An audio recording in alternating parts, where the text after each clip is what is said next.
ప్రైజ్లో రండి. ఎలా ఉన్నారు? బాగున్నారా? ఇదే దేవుని వాగ్దానం చూసుకుందాము. రండి, చిన్న వచనం పాడుకుందాం అండి.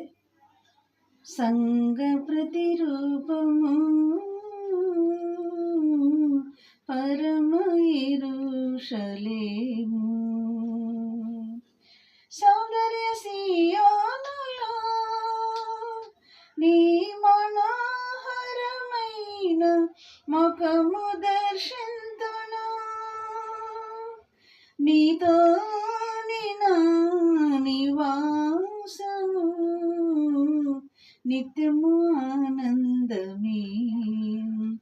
సియోనులో స్థిరమైన పునాది నీవు, నీ మీదే నా జీవితము అమర్చుచున్నావు.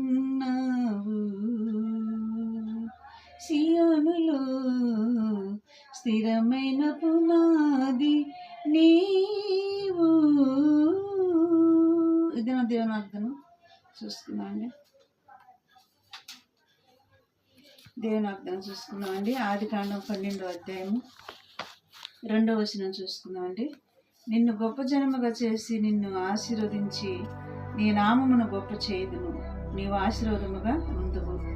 నిన్ను ఆశీర్వదించే వారిని నేను ఆశీర్వదించేదను. ఇది వాగ్దానం అండి.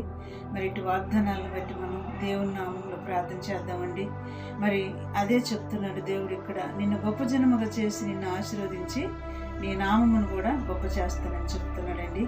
అంత మాత్రమే కాదు, మరి నిన్ను ద్వేషించే వారిని కూడా నేను చెప్తున్నాడండి ఇక్కడ. మరి ఆ మాటలు మరి మనకి ఇప్పుడు ఇంత వచనమే చూసుకున్నామండి. ఇంతవరకే అదే చెప్తున్నాడు, నిన్ను ఆశీర్వదించే వారిని నేను ఆశీర్వదిస్తాను అని చెప్తున్నాడండి.